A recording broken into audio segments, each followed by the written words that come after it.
Víctor Manuel Valle, abogado y representante de Igualdad y Derecho, asociado del Estudio Jurídico Dignidad y Derecho, asociado al Estudio Jurídico López Rivadeneira Mora, secretario arbitral del Centro de Arbitraje y Mediación FedExport y columnista del diario La República.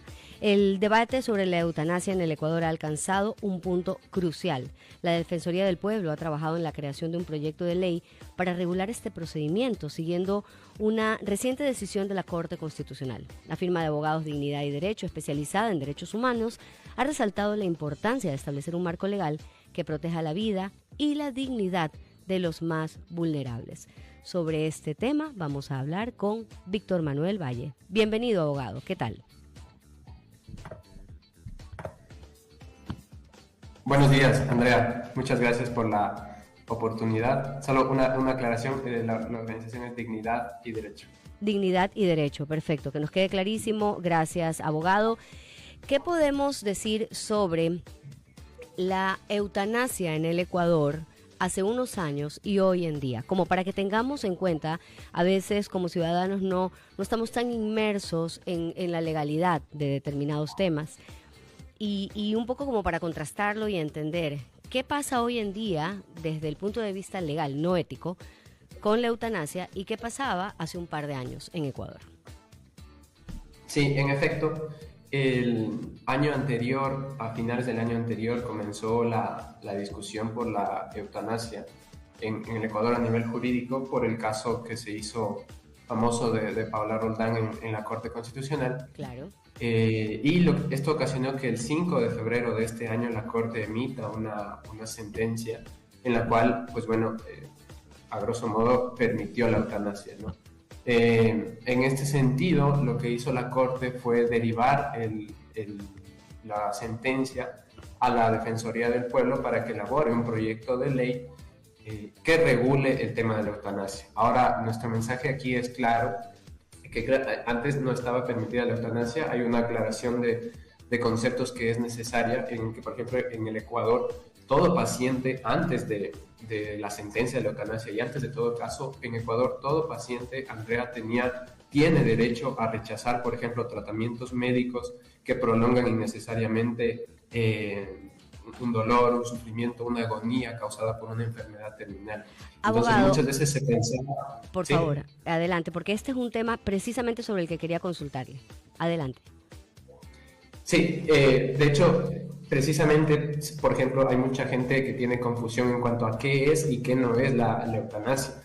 La eutanasia directamente implica el acto deliberado de suministrarle una medicina a un paciente para que éste muera, ¿no?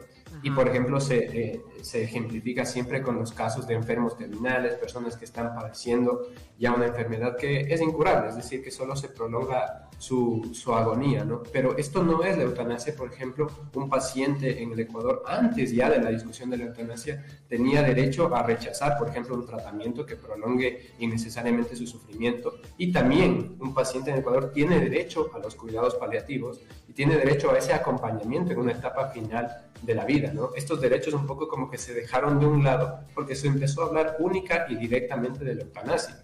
Ahora bien, es fundamental, ahora que el proceso ya está en la cancha de la Asamblea Nacional, que sea un proceso muy transparente y sobre todo un proceso bien informado, en el que se analicen riesgos médicos, riesgos éticos y riesgos legales de la eutanasia. ¿Por qué? Porque la experiencia comparada en otros países nos muestra que pueden existir abusos, sobre todo exposición a los grupos más vulnerables que debemos proteger como sociedad. Esto es a los niños, ancianos, personas con discapacidad, personas incluso con enfermedades mentales, que es algo muy en boga en estos tiempos. Entonces, ¿cómo podemos pretender permitir la eutanasia, no restringirla al máximo cuando hay tantas personas que, por ejemplo, pueden padecer de depresión, de ansiedad y que pueden ver la eutanasia como una única salida? Entonces, hay que estar muy vigilantes a este proyecto de ley que se está discutiendo en la Asamblea para proteger a los más vulnerables. Y me parece interesante, me encantaría que salgamos de esto de la supervivencia asistida o el caso de cuando una persona está conectada a una máquina y que no quiere estos tratamientos. Ya el abogado nos ha dejado claro que eso no entra como eutanasia. Porque se habla mucho de eso, ¿no? O sea, desconectar es un término que es hasta tan duro porque sabemos que es una decisión tremenda. Desconecto o no desconecto a mi familiar de determinada máquina eso no lo consideramos entonces eutanasia, ¿no? O cuando una persona dice, no, yo no quiero hacer ningún tratamiento médico, yo voy a dejar que la enfermedad siga su curso, eso tampoco se considera eutanasia, ¿verdad? En cuanto no se descuiden la ética médica, lo que respalda siempre es los cuidados básicos, ¿no? Lo que no se puede retirar nunca, salvo condiciones muy excepcionales, por ejemplo, esto ya es más de experticia médica, pero un respirador o algún tipo de sonda, por ejemplo, que ya le termina afectando al paciente. Pero como médicos, en cuanto a los códigos de ética médica actuales, no se puede retirar, por ejemplo, alimentación, respiración, limpieza y los cuidados mínimos, ¿no? Pero todo lo demás, o sea, todo tipo de tratamiento artificial, etcétera, pueden ser retirados y eso no es la eutanasia. Lo que pasa es que la Corte lo que hizo en la sentencia es básicamente despenalizar el delito penal de homicidio porque la eutanasia implica ese acto deliberado por el cual se le termina la vida al paciente. Entonces son cosas muy, muy distintas y esas líneas tienen que estar bien trazadas. Claro, o sea, ya no es un delito, ya no es, está despenalizado, lo que significa que no equivale a un asesinato, por decirlo de alguna forma. Y hablemos concretamente del caso de Paola Roldán, una activista por este tema que definitivamente su nombre llegó incluso a titulares internacionales. Pero aquí en Ecuador, cuando fallece Paola Roldán, igual estuvimos como con esta duda, ok, ¿y se aplicó la eutanasia en el caso de Paola Roldán o ella murió por causas naturales debido a su enfermedad? Y hemos sentido, y yo lo digo como ciudadana, sin mayor conocimiento del tema legal, que la cosa quedó muy en gris, abogado. Y me gustaría que, y de cara, por ejemplo, al caso de Paola Roldán, si usted nos puede dar el blanco y negro de esto, no éticamente, sino legalmente. Sí, a ver, bueno, en primer lugar es un caso y como sabemos, Paola Roldán, nos solidarizamos con toda la situación que ocurrió, pero yo sí pienso que el caso de Paola Roldán, y esto también es una aclaración, la discusión de la eutanasia no era solamente respecto al caso de ella, sino permitirlo en todo el país. Por supuesto. Ahora, sí, respondiendo a esa pregunta, sí vinculo un tema muy importante y que se descuidó también en toda esa discusión, porque francamente se hizo un tema mediático, se hizo una presión excesiva que hizo que la Corte Constitucional corra en los tiempos, ¿no? Como nunca antes se había visto, se sacó el caso, hay casos, uno como abogado lo ve, que la Corte demora años, ¿no? Y esto salió en pocos meses en realidad. Ahora, no quiere decir nada esto, sino que no se discutió y, por ejemplo, no hubo la comparecencia técnica de médicos, de abogados o de personas expertas en la ética médica, o del tema de salud, por ejemplo, que es lo que quiero rescatar ahora. En el caso de Paola Roldán, se expuso esto, la ausencia de cuidados paliativos que tiene el Estado. Todos conocemos cuál es el estado de nuestro sistema de salud actual, en el que incluso conseguir una cita médica es complicado. ¿Cómo podemos nosotros pretender cuidar a los enfermos en su etapa terminal? Entonces, cuidado con darle al Estado ese mecanismo, y fue algo de lo que nosotros como Dignidad de Derecho expusimos en la Corte Constitucional en el caso en su momento, de que el Estado, obviamente, la eutanasia pareciera una vía más fácil, una vía más económica para los enfermos terminales, cuando en realidad lo que los ecuatorianos sí tienen derecho es el acceso a los cuidados paliativos, ¿no? Que es distinto a un tratamiento, sino es ese acompañamiento con dignidad en la etapa del final en la vida. Lo que nosotros averiguamos es que en el Ecuador solo el 3.5% de personas tenían acceso a cuidados paliativos, y eso en su mayoría es por las condiciones sociales o económicas que estas personas tienen. Entonces, el caso de Paola Roldán, por ejemplo, Andrea, se